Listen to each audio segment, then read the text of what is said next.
Je le nom de Jésus. Amen. Cependant, c'est une sagesse que nous prêchons parmi les parfaits. Oui. Sagesse qui n'est pas de ce siècle, Yes. ni des chefs de ce siècle, Yes. qui vont être anéantis. Nous prêchons la sagesse de Dieu, Yes. mystérieuse et cachée, que Dieu avant le siècle avait destinée pour notre gloire. Yes. Sagesse qu'aucun des chefs de ce siècle n'a connue, Yes. car il l'eût connu, il n'aurait pas crucifié le Seigneur de gloire. Yes. Mais comme il est écrit, ce sont des choses que l'œil n'a point vues, Yes. que l'oreille n'a point entendues, Les choses que l'œil n'a point vues, que l'oreille n'a point entendues. et qui ne sont point montées au cœur de l'homme. C'est-à-dire, ce sont des choses qui sont restées mystères. Les choses que l'œil n'a point vues, l'oreille n'a point entendues, les choses qui n'ont jamais monté dans le cœur de l'homme, cela était resté comme un secret. Des choses que Dieu a préparées pour ceux qui l'aiment. Yes. Tu peux rester là. Alléluia. Prenez déjà Luc chapitre 10, le verset 21. Ici, on nous révèle déjà que la parole de sagesse, ou la sagesse, c'est tout simplement que nous prêchons ici, que nous parlons ici, cette grâce-là, la sagesse, ce n'est pas la sagesse selon les hommes. Ce n'est pas la sagesse selon l'intelligence humaine. Mais c'est une sagesse que les hommes n'ont point connue. L'intelligence n'a pas su cette sagesse. C'était quelque chose qui était caché. Et lorsque Dieu te donne la grâce de la sagesse ou la parole de sagesse, c'est pour te permettre à comprendre, à sonder le mystère. Des choses que l'humain ne peut pas comprendre. Les choses que la philosophie ne peut pas comprendre. Ce qui est caché, ce qui est secret. Mais la grâce de la sagesse te permet à comprendre cela.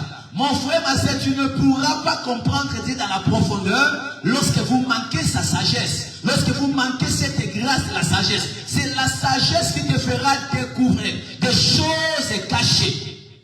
Tu ne peux pas comprendre Dieu avec l'intelligence humaine.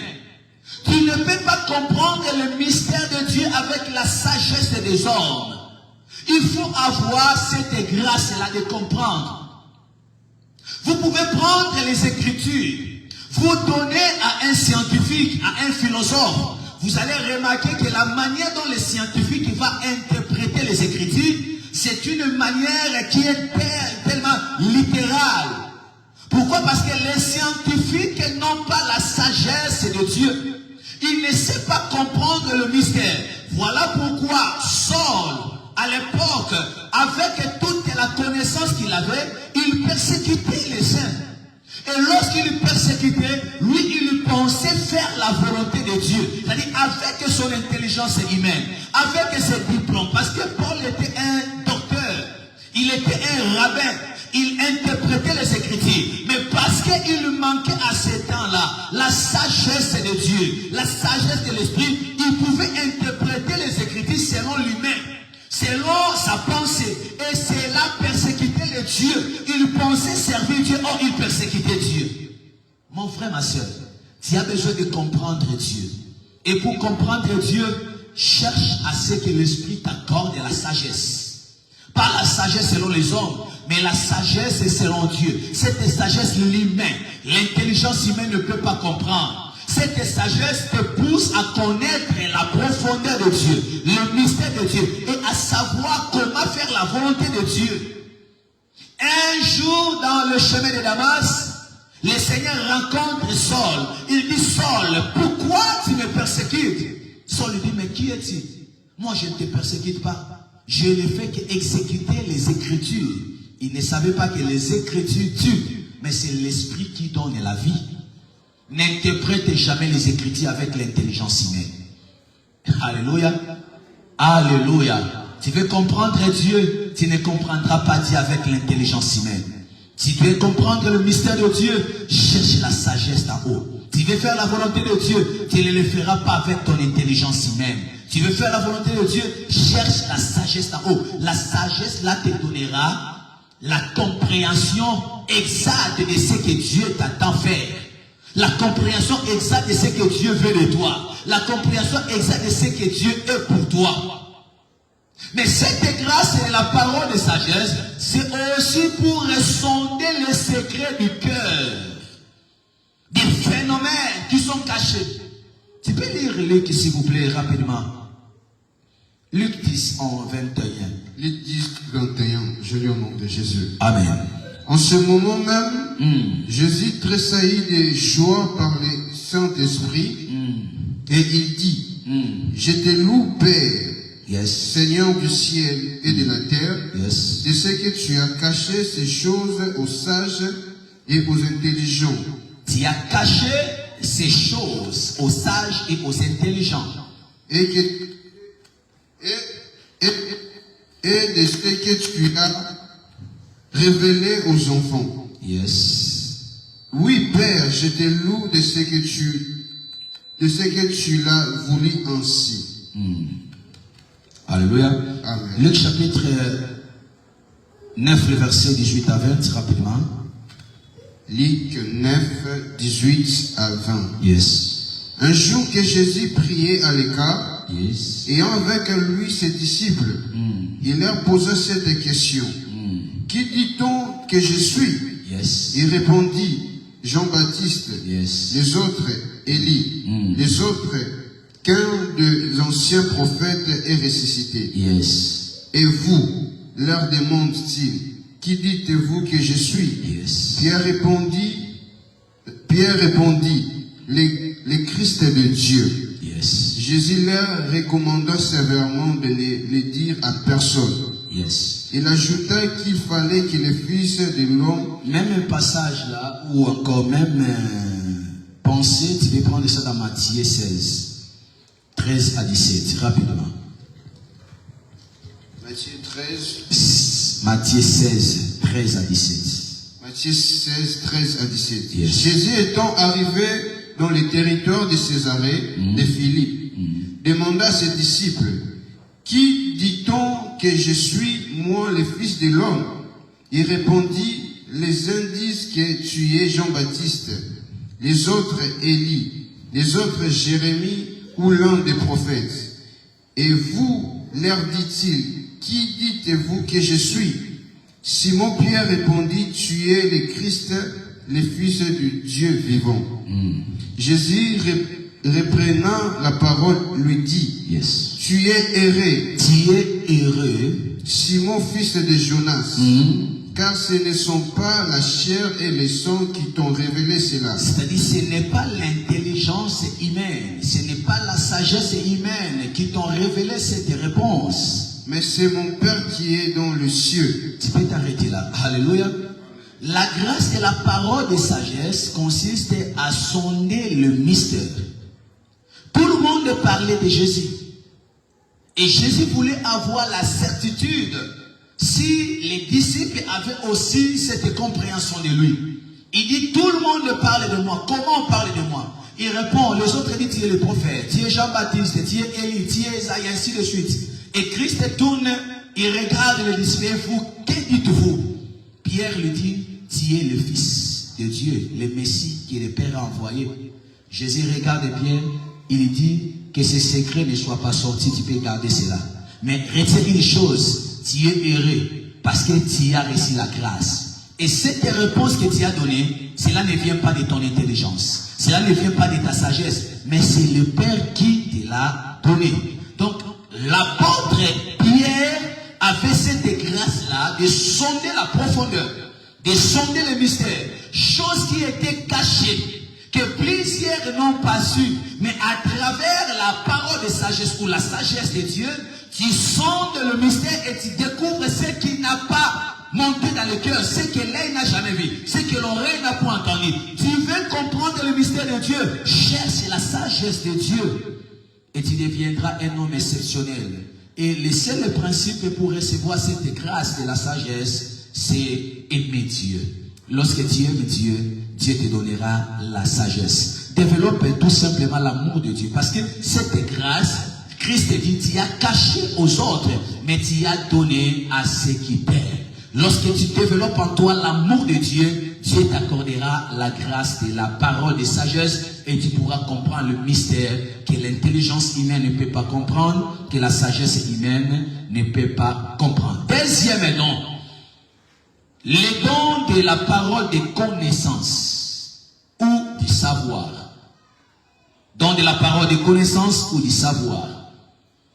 D'abord, avant de passer, je peux donner quelques exemples dans les premiers dons là, les dons de la sagesse. Vous pouvez prendre l'exemple de Daniel. Vous pouvez prendre aussi l'exemple de Pierre, l'exemple de Paul. Ces gens-là avaient la grâce de la connaissance de la sagesse de Dieu. Je passe au deuxième don, le don de la parole de connaissance ou du savoir. J'explique. C'est la capacité surnaturelle de posséder les sciences. Don de la parole de sagesse, savoir, ou encore parole de connaissance. C'est tout simplement la capacité surnaturelle de posséder les sciences, c'est-à-dire de posséder de la connaissance. La capacité surnaturelle de posséder les sciences. Vous pouvez nous prendre Daniel, le chapitre 1, le verset 17, et puis vous allez prendre Daniel, le chapitre 5, le verset 12. Daniel chapitre 1, le verset 17 et Daniel chapitre 5, le verset 12. Daniel chapitre 1, le verset 17. Dieu accorda à ces 4 jeunes gens de la sagesse, de la science, de l'intelligence dans toutes les lettres. Dieu accorde à Shadrach, Meshach, Abednego et puis à Daniel la grâce de la sagesse, de comprendre les lettres. Ok. Et de la sagesse, et Daniel expliquait toutes les visions et tous les songes. Daniel avait reçu la grâce de la sagesse, de la connaissance et du savoir, et il pouvait expliquer toutes les visions, tous les songes. Il pouvait expliquer. Donc il avait la connaissance, il possédait les sciences. Cette grâce, c'est tout simplement la portion de l'omniscience de Dieu dans l'homme. Vous savez, lorsqu'on parle de l'omniscience, cela veut dire tout simplement celui qui connaît tout, qui a toutes les sciences. Et notre Dieu, c'est un Dieu omniscient. Il donne cette portion de sa divinité, l'omniscience, dans l'homme qui reçoit la grâce de la sagesse, du savoir ou des connaissances. Là, vous allez voir que vous avez la connaissance et l'argent. Vous pouvez interpréter des choses. Vous pouvez lire des choses, même des choses codées. Pourquoi? Parce que vous possédez la capacité de savoir qu'aucun cerveau peut contenir. Et là, c'est une grâce qui est un don surnaturel. Lisez Daniel 5, verset 12.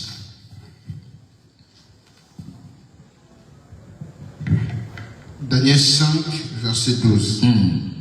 Parce qu'on trouva chez lui, chez Daniel, nommé par le roi Belshazzar, un esprit supérieur de la science et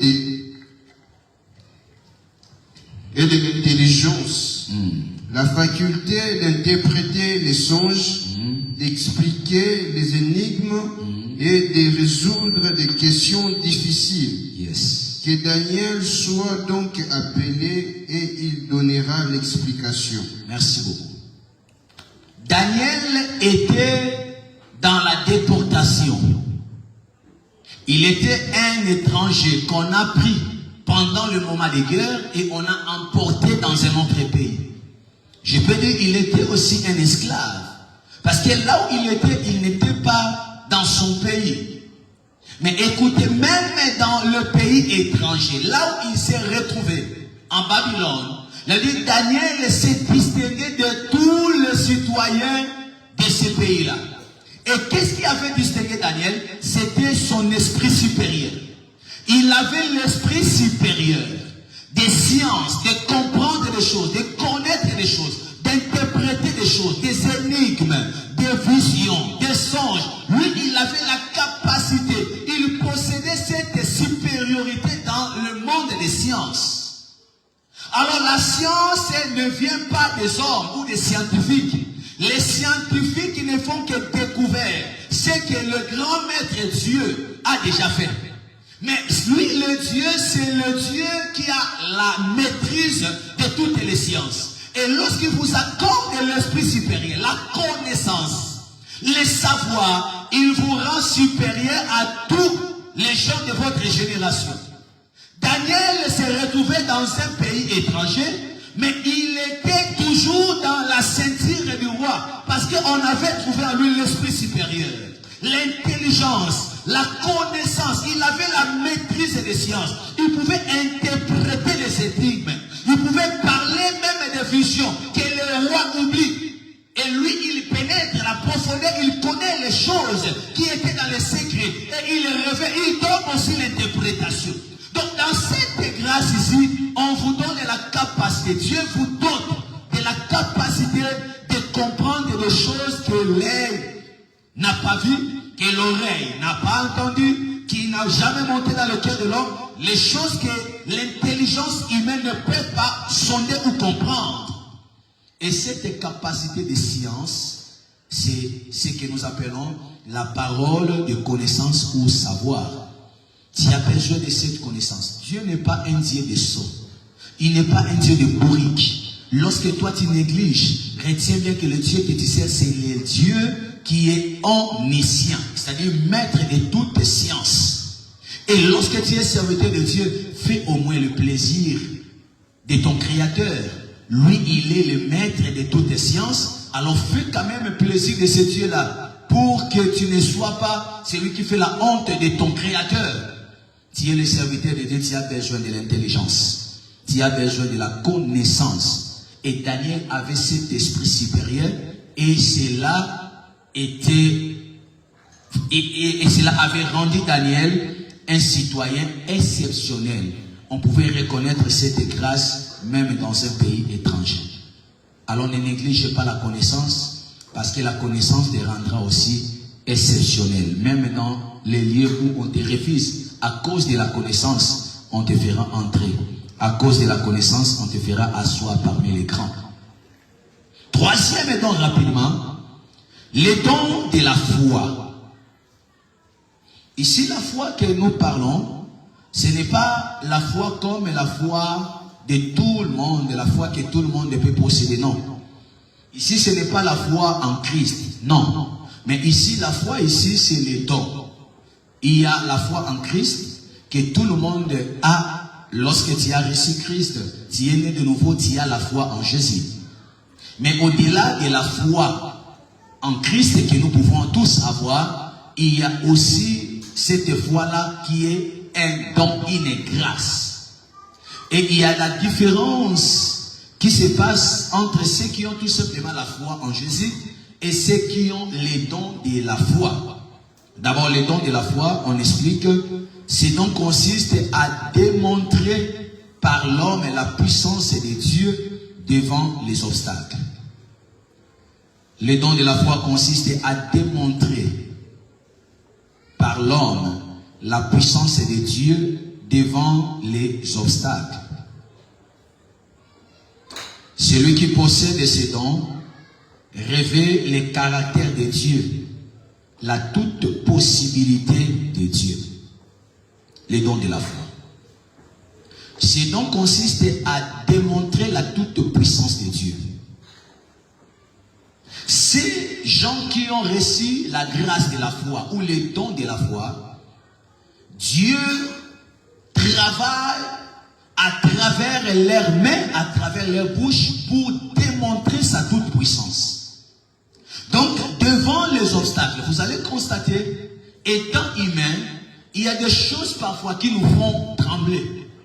Il y a des choses parfois qui nous font peur. Parce que nous sommes humains. Nous pouvons avoir la foi en Jésus, mais on se retrouve devant un obstacle. Parfois on commence à trembler. Parce que c'est tout à fait normal. Tu as aussi l'essence de l'homme. Tu as la chair, tu as le sang. Tu peux sentir la douleur. Tu peux avoir aussi la peur. C'est tout à fait normal. Mais retiens une chose. Les gens qui ont les dons de la foi, ces gens, c'est comme si on a enlevé la peur en eux. Peu importe l'obstacle, d'ailleurs, eux, lorsqu'il y a l'obstacle, ils trouvent un moyen de démontrer la toute-puissance de Dieu. Ces gens, ce sont des gens audacieux. Ce sont des gens courageux qui ne voient pas l'obstacle. Tout le monde peut voir l'obstacle. Lui, il voit le miracle. Lui, il ne fait que voir le miracle. Devant l'obstacle, il voit le miracle. Il ne tremble pas. Peu importe la circonstance, peu importe le danger, peu importe l'obstacle, c'est lui qui a le don de la foi, la grâce de la foi. Lui ne tremble pas. Il est comme un Dieu devant toutes choses, devant toutes les circonstances. Pourquoi? Parce que lui, il a reçu cette grâce, la portion de Dieu, qui cherche comment se démontrer, qui démontre la toute puissance de Dieu. Dieu pénètre ses mains pour démontrer sa puissance. Dieu pénètre sa bouche pour démontrer sa puissance. Alors ces gens-là, ce sont des gens qui sont comme Dieu. Alléluia. Vous allez lire dans les Écritures de Marc chapitre 9, le verset 23, on nous dit que tout est possible à Dieu. Lorsque vous lisez dans une autre écriture, on vous dit aussi rien n'est impossible à celui qui croit. Cette foi-là, ce n'est pas la foi normale, mais c'est un don que le Seigneur lui-même donne, et il donne pour qu'il puisse se manifester lui-même, démontrer sa toute puissance. Voilà pourquoi je dis, mon frère, ma soeur, lorsque vous recevez ce don, vous devenez un Dieu au milieu des hommes. Lorsque les gens diront impossible, c'est lui qui a le don de la foi, lui ne voit pas l'impossibilité. Lorsque tout le monde dit ici, cette maladie est incurable, les gens qui ont le don de la foi, chez lui, la maladie incurable n'existe pas. Lorsque les gens diront, ce n'est pas possible, les gens qui ont le don de la foi, ils ne voient jamais, l'impossibilité n'existe pas dans leur vocabulaire. Ils sont comme Dieu. Parce que les dons de la foi les replacent à la position de Dieu, juste pour démontrer la toute-puissance de Dieu. En fait, c'est Dieu lui-même qui pénètre leurs mains pour démontrer sa toute-puissance, mais à travers des hommes. Alléluia. Alléluia. Des gens qui ont reçu cette capacité-là, mon frère, ma soeur, il devient un Dieu miraculeux sur la terre. Parce que devant lui, l'obstacle ne peut pas exister. Devant lui, l'impossibilité ne peut pas exister. Il est comme un Dieu. Souvent, on peut dire à ces gens-là, on les qualifie des orgueillés. On les qualifie des gens, je ne sais pas, des gens qui veulent se voir. Non, ce n'est pas des orgueillés, mais c'est tout simplement la grâce qu'ils ont qui les repousse à démontrer la toute-puissance de Dieu. Ils cherchent là où les gens disent impossible pour qu'ils puissent manifester la toute-puissance de Dieu. Et ils sont dans la fuite des problèmes impossibles. Ils sont dans la fuite des gens, des problèmes et des difficultés que le monde se sont fatigués. La foi démontre la toute-puissance de Dieu. Et lorsque tu reçois la grâce de la foi, tu seras un homme qui va démontrer la puissance de Dieu, même là où les autres disent impossible. Car tout est possible à Dieu et rien n'est impossible à celui qui croit. Alléluia. Quatrième don rapidement. Le don de la guérison. Le don de la guérison.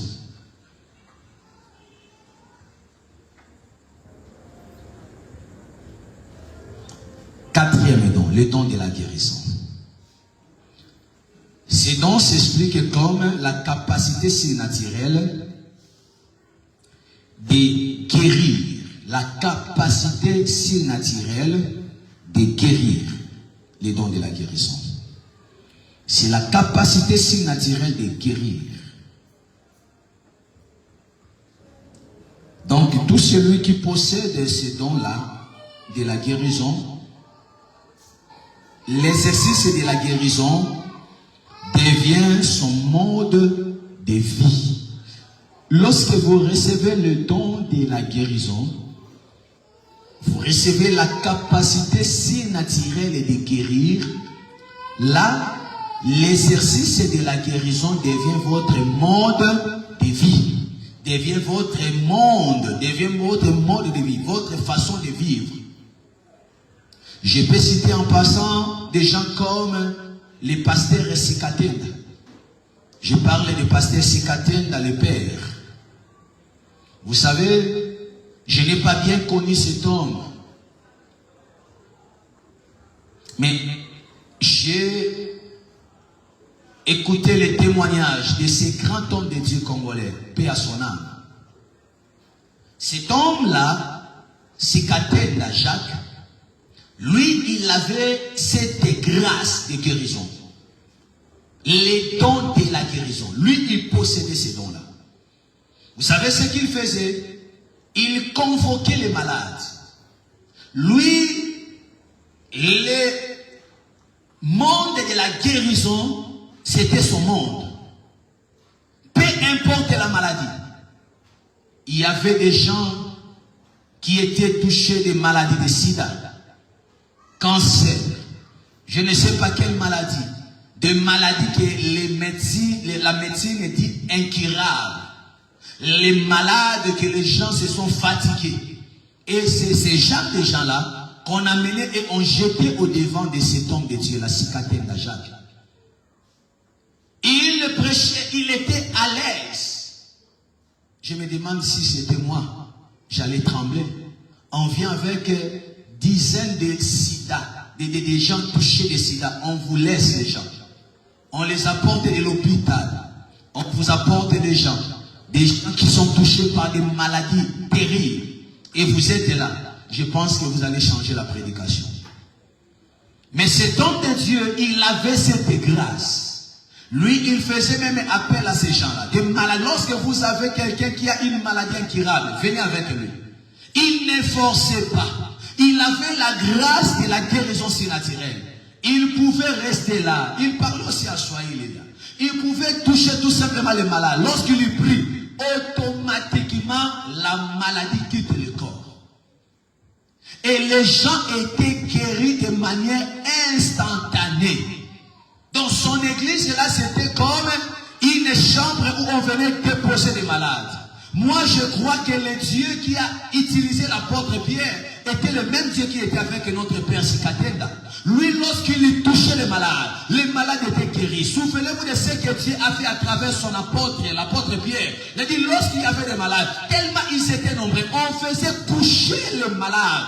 Et lui, il passait. Rien que son ombre touchait les malades. Lorsque l'ombre de Pierre vous touche, vous êtes guéris. Et c'est ce qui s'est passé avec notre patriarche là. Sikatenda Jacques, il était un homme de miracles.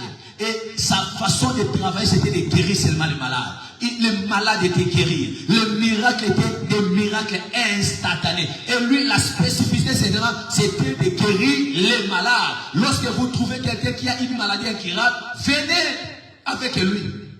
Et cet homme était un canal pour la guérison des malades. Et là, de tels gens, ce sont des gens qui ont reçu les dons de la guérison. La capacité surnaturelle de guérir. Il est comme un médecin. Pas un médecin comme les autres, mais un médecin qui agit dans les surnaturels, qui guérit toutes sortes de maladies incurables ou curables. Il peut toucher et les gens sont guéris. Tu peux désirer cette grâce. Et le Dieu des apôtres est le même Dieu. Il est capable de t'accorder cette grâce. On dit aussi à Pierre, il était un homme qui avait cette grâce de miracle, de guérison miracle. Paul aussi était un homme de guérison miracle. Il avait cette capacité-là.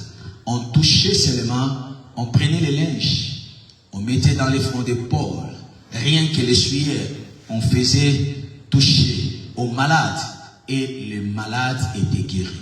Là, ce n'est pas quelque chose qui vient de lui-même, c'est lui-même un Dieu qui pénètre l'homme et qui travaille à travers de l'homme. C'est lui qui a la grâce de la guérison. Dieu lui-même entre et il guérit. Et aussi à son âme, notre papa, le pasteur des messages ici, Barout, lui dans ses campagnes, il dénommait seulement docteur Jésus. Et lorsqu'il dit docteur Jésus, le docteur Jésus était certainement en œuvre. Donc il est entré à travers sa bouche. Il était là dans l'estrade. Il étend ses mains et le docteur Jésus touche les gens et les gens étaient guéris. J'ai apprécié cette grâce. J'ai pris que le Seigneur me fasse aussi cette grâce, afin que les malades soient guéris à travers de mon ministère. Désirez et cela vous sera accordé. Alléluia. Cinquième don rapidement. Les dons de miracles. Les dons de miracles. Cinquième don, c'est les dons de miracles.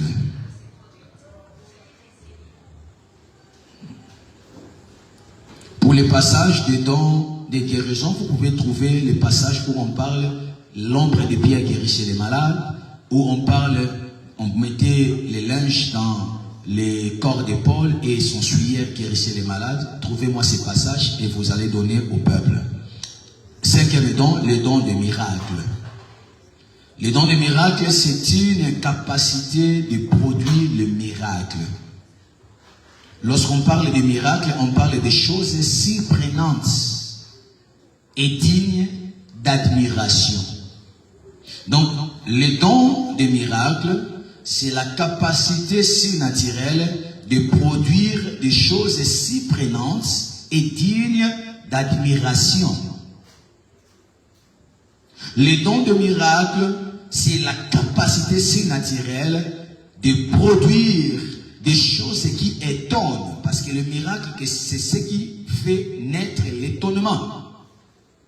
C'est ce qui fait naître l'admiration. C'est ce qui produit par la puissance surnaturelle de Dieu cette admiration. C'est ça le miracle. Chose qui étonne. Chose qui produit l'admiration. Alors, les gens qui ont le don des miracles, ce sont des gens qui ont la capacité surnaturelle de produire des choses surprenantes, des choses qui s'y prennent, pas des choses habituelles. Lorsque quelque chose devient habituel, ce n'est plus un miracle. Alléluia. L'eau peut sortir dans les déserts, on dit c'est un miracle. Mais si cette eau continue à sortir dans les déserts, ce n'est plus un miracle. Parce que ça devient une chose accoutumée. Le miracle, c'est une chose qui est surprenante, qui s'y prend. C'est une chose qui fait naître l'étonnement, l'admiration. Et cette puissance qui produit des choses surprenantes, qui s'y prennent des gens. Là où on ne s'entendait pas, on voit la manifestation qui produit l'admiration. Tout le monde s'étonne. C'est de là qu'on parle de miracle. Pas des choses habituelles.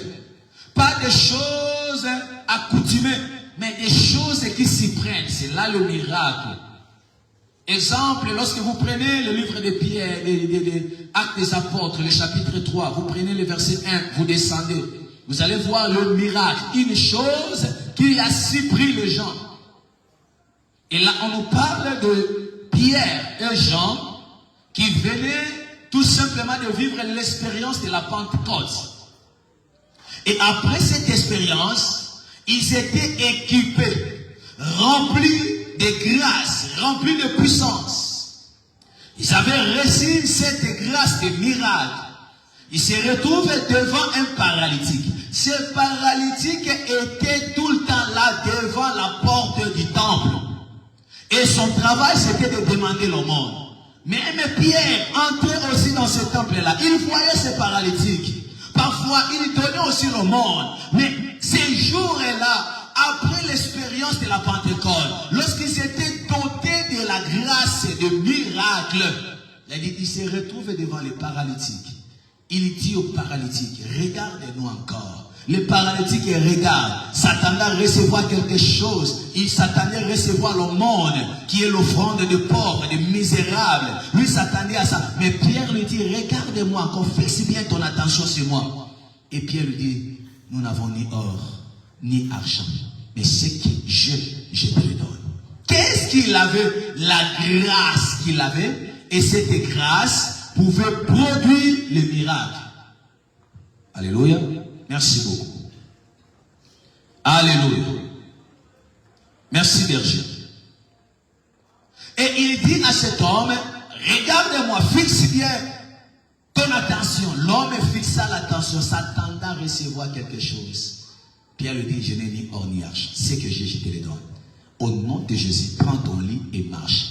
Une chose surprenante, l'homme qui était tout le temps là, on l'a porté le matin pour les déposer et le soir on les transportait pour l'amener à la maison. Mais ces jours-là, la Bible dit, par la parole de Pierre, Pierre tient cet homme, il le fait lever, les os de cet homme étaient raffermis et cet homme pouvait marcher. C'était un miracle. Pourquoi? Parce que c'était une chose pas d'habituel. Le miracle produit l'étonnement. Le miracle produit l'admiration. Tout miracle qui ne produit pas l'admiration à celui qui produit le miracle, c'est-à-dire à Dieu, ce miracle n'est pas un miracle. Le miracle attire l'attention des gens à admirer ce que Dieu a produit par sa toute puissance.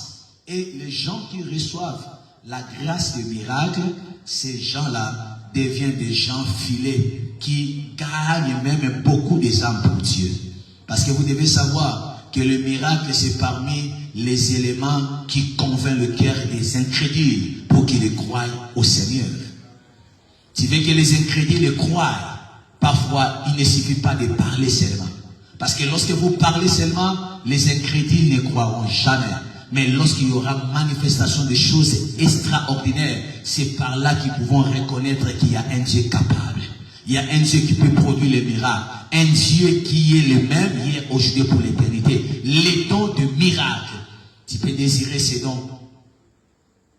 Mais un conseil pour tout celui qui désire ces dons de miracles, développe tout simplement la compassion des âmes. Là, c'est le secret. Tu veux développer cette grâce de miracle, recevoir le don de miracle, développe en toi la compassion des âmes. Et les soucis des âmes. Et les soucis du peuple. C'est par là que Dieu te fera un instrument par lequel il produira le miracle. Et ce miracle sera encore plus grand parce que tu as la compassion des âmes. Pour les dons de la guérison, vous pouvez prendre Actes 3, 15. Là, on parle de l'ombre et des pierres. Actes 3, verset 15. Vous pouvez ajouter cela. Alléluia. Sixième don. Sixième don. Pour citer les exemples de ceux qui ont le don de miracle, tu peux citer l'apôtre Pierre, tu peux citer l'apôtre Paul, tu peux citer même l'apôtre Aïdine Yabal. C'était des gens que l'Éternel s'est servi comme des instruments de production de miracles. Leur vie était miraculeuse. Et ils étaient des gens de miracles. Que le Saint-Esprit de Dieu nous fasse aussi cette grâce. Sixième don, le don de la diversité des langues. Don de la diversité des langues. Diversité des langues. Notez d'abord une chose. Dans cette diversité, il y a des langues des humains et des langues des anges. Vous pouvez prendre 1 Corinthiens chapitre 13, le verset 1, partie A. 1 Corinthiens 13, 1, partie A. Dans cette diversité des langues, vous devez savoir qu'il y a les langues des humains, il y a aussi des langues des anges. Prenez rapidement 1 Corinthiens 13, 1a. Je lis au nom de Jésus. Amen. Quand je parlerai les langues des hommes et des anges, si je... Tu peux t'arrêter la partie A, c'est là. Okay. Que dit la parole? Quand je parlerai de langues des hommes et des anges. Merci beaucoup. Donc la Bible reconnaît qu'il y a des langues des hommes, il y a aussi des langues des anges. Et lorsque le Seigneur vous accorde cette grâce de diversité des langues, vous pouvez avoir la capacité de parler les langues des hommes, vous pouvez aussi avoir la capacité de parler les langues des humains. Avoir cette capacité de comprendre les langues, rien que des hommes, c'est une grâce. Il y a des gens sur la terre qui ont cette capacité-là. Ils peuvent parler plus de 10 langues. Alléluia. Sans faire la confusion. Amen. Je connais notre cardinal, Mosengo. Il avait cette grâce-là, de diversité des langues, des hommes. Il pouvait parler plus de 20 langues. Il parle d'abord des dialectes du Congo. tous les dialectes là, lui il parle ça.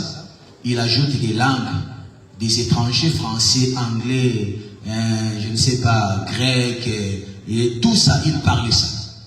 Moi je me pose la question, mais il avait quelle tête lui là, ce messieurs-là? Comment il pouvait maîtriser toutes ces langues-là? Vous allez comprendre que ce n'est pas question d'être intelligent, mais là, c'était la grâce de Dieu. La capacité de maîtriser les langues, c'est une grâce. Et au-delà des les langues des anges, des hommes, pardon, il y a aussi des langues des anges. Là, vous parlez les langues que les hommes ne parlent pas. Là, ce sont des langues des anges. Si vous lisez le livre des Actes des Apôtres, le chapitre 2, après la Pentecôte, vous allez dire, ces gens-là étaient remplis de l'esprit et ils parlaient en d'autres langues. Mais les langues qu'ils parlaient là, ils parlaient aussi les langues des hommes, mais poussés par l'esprit. Alléluia. Selon ce que le Dieu mettait dans leur cœur, les parler en langue. Donc dans le parler en langue, vous devez savoir une chose, le parler en langue peut être aussi la langue des hommes. Le parler en langue peut être aussi la langue des anges. Amen. Si l'Éternel vous accorde le don de parler en langue et qu'il vous donne la langue des hommes, vous allez parler une langue qui est inconnue pour toi. Toi, tu ne connais pas. Tu peux recevoir la grâce de parler la langue des hommes. Tu parles par exemple l'anglais pendant que tu pries en langue. Là, tu parles anglais. Au moment où toi, humainement parlant comme ça, tu n'as jamais parlé l'anglais.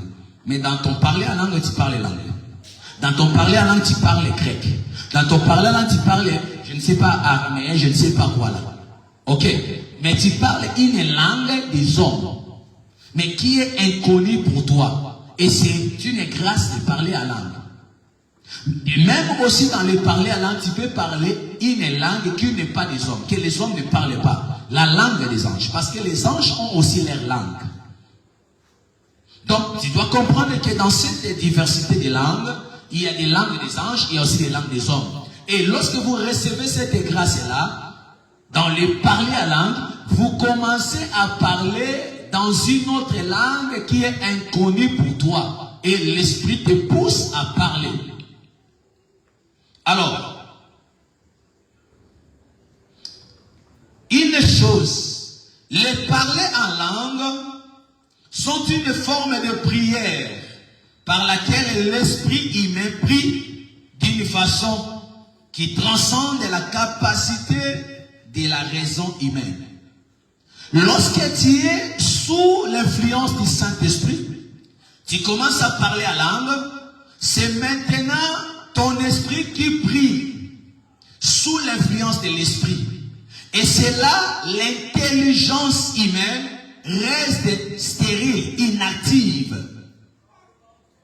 Cela transcende la raison, c'est-à-dire l'intelligence humaine. Le parler en langue, c'est une communication d'esprit à esprit. Notez bien cela.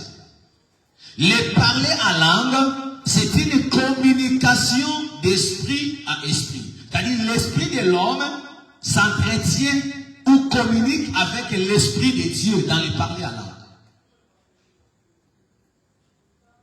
Le parler en langue est décrit comme étant l'esprit de l'homme qui prie sous l'impulsion du Saint-Esprit et l'intelligence devient inactive ou stérile. Lorsque tu pries en langue, ta raison, ton intelligence reste fermée.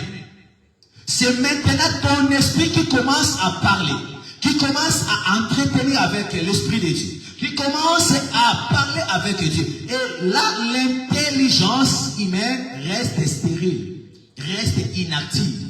C'est maintenant l'esprit qui communique avec l'esprit de Dieu. 1 Corinthiens chapitre 14, le verset 14, rapidement.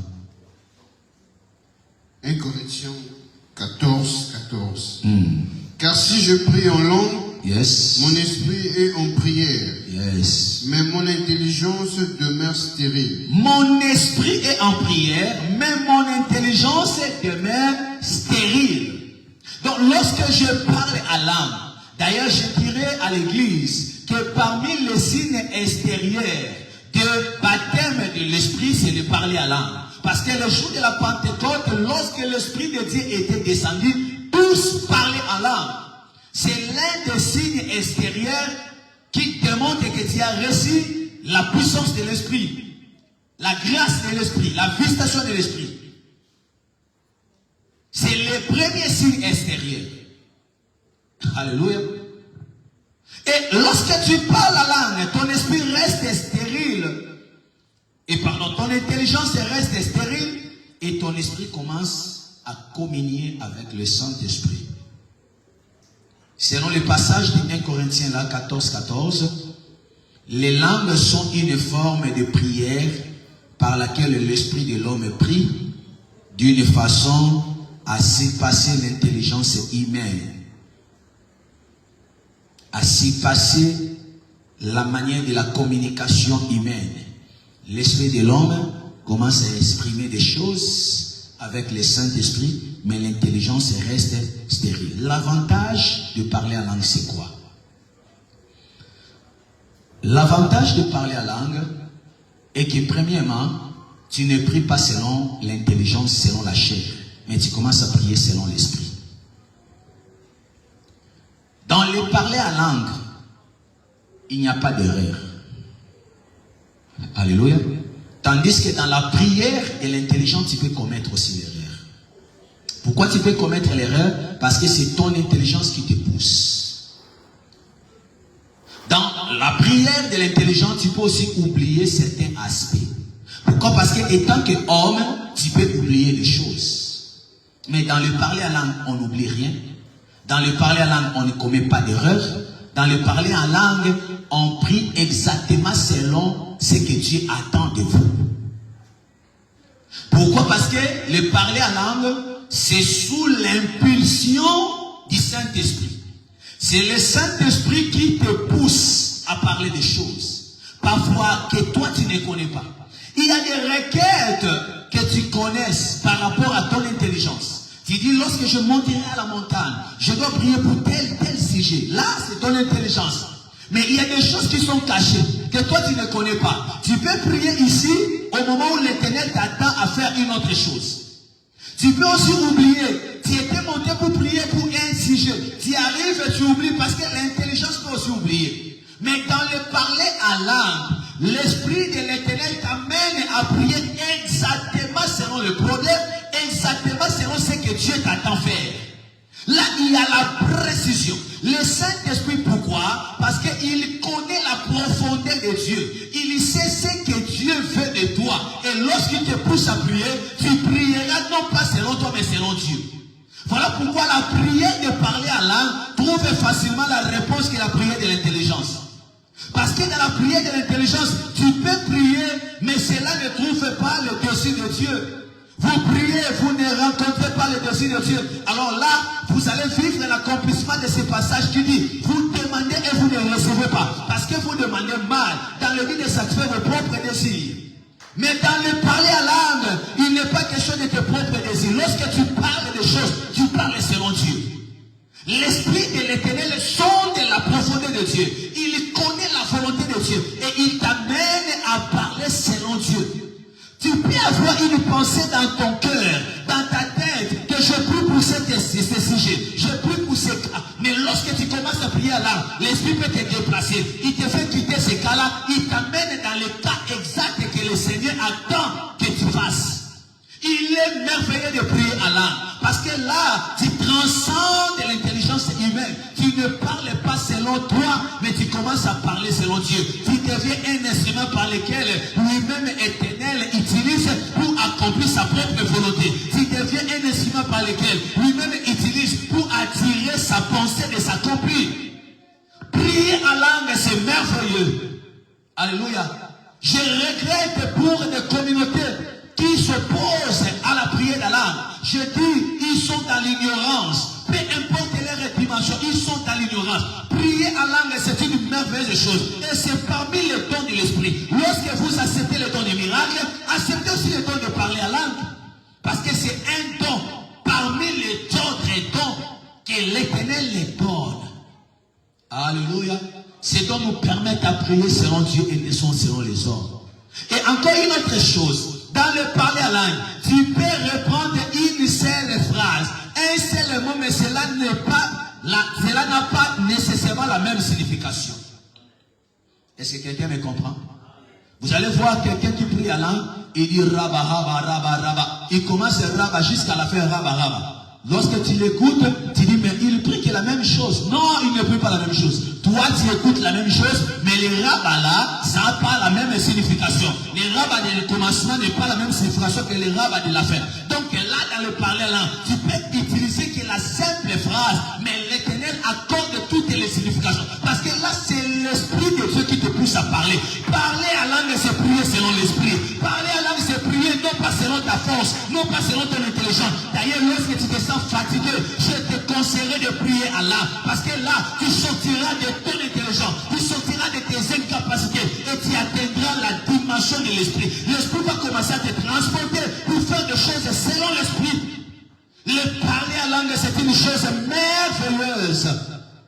Alléluia. Mais écoutez une chose.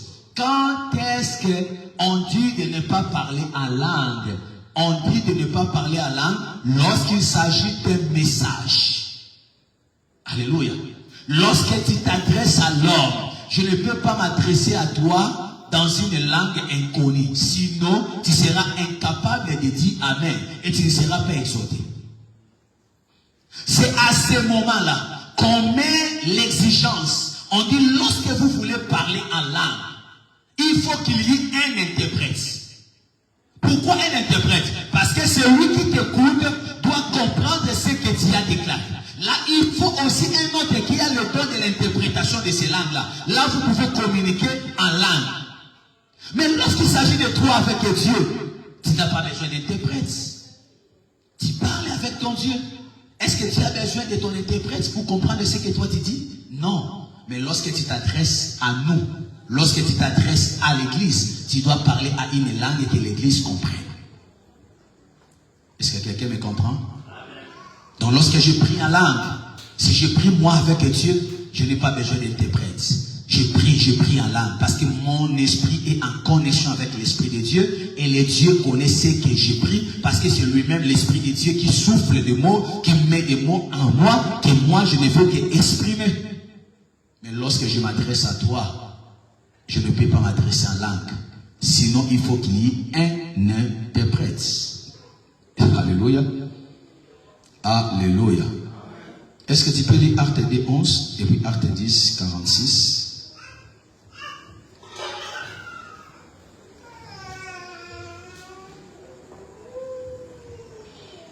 Tu dois comprendre que la nature fondamentale des langues est de louer Dieu et de déclarer ses merveilles. Donc lorsque tu t'adresses aux gens, pour que les gens puissent louer et déclarer les merveilles, il faut que ces gens-là comprennent ce que tu dis. Alors là, il y a nécessité d'avoir un interprète. Acte 2, 11 et puis Acte 10, 46. Je prie au nom de Jésus. Amen. Crétois et Arabes, comment les attendrons-nous parler dans nos langues de merveille de Dieu? Acte 10, 46. 10, 46. Yes. Car il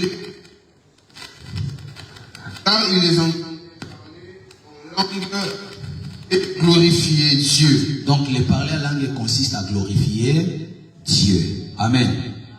1 Corinthiens 14, 15 à 17. 1 Corinthiens 14, pardon, 15 à 17. 14, Donc les langues servent à glorifier Dieu. 15 à 17. Yes. Que faire donc? Je prierai par l'esprit. Je prierai, c'est-à-dire en langue. Mais je prierai aussi avec intelligence. Je prierai aussi avec intelligence. Je chanterai par l'esprit. Je chanterai en langue. Mais je chanterai aussi avec intelligence. Je chanterai aussi avec mon intelligence. Autrement, si tu rends grâce par l'esprit, comment celui qui est dans le rang de l'homme, Yes. du peuple, répondra-t-il Amen? Donc, lorsqu'il s'agit de l'homme, il faut s'adresser à la langue que l'homme comprenne pour qu'il soit capable de louer Dieu, qu'il dise aussi Amen. Amen. Et c'est à ce moment-là qu'on exige nécessairement qu'il y ait un interprète lorsque tu t'adresses à l'homme. Donc lorsqu'il s'agit d'une prophétie, lorsqu'il s'agit d'un message, lorsqu'il s'agit d'une exhortation que tu donnes à l'homme, à l'église par exemple comme ça, et que je vous parle, je ne peux pas parler à langue. Si je parle à langue, il faut qu'il y ait quelqu'un qui a l'interprète pour interpréter ce que je vous communique. Mais si je communique avec Dieu, là, on n'a pas besoin d'interprète, là tu es libre de parler. Romains chapitre 8, 28.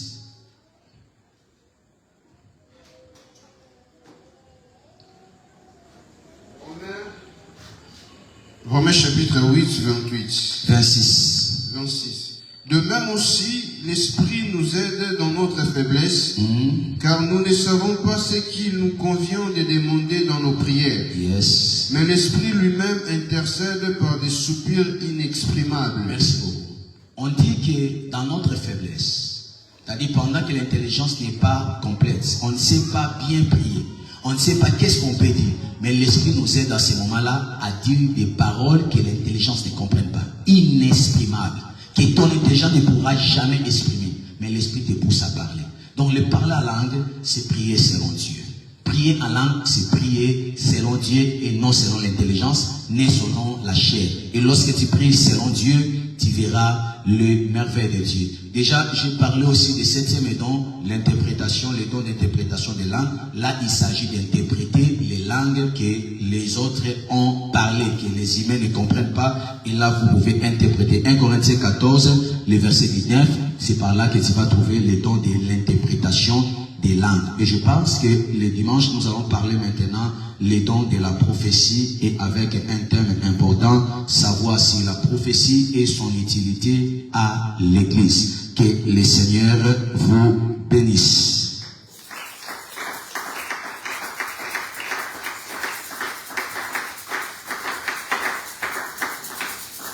Gloire à l'Éternel.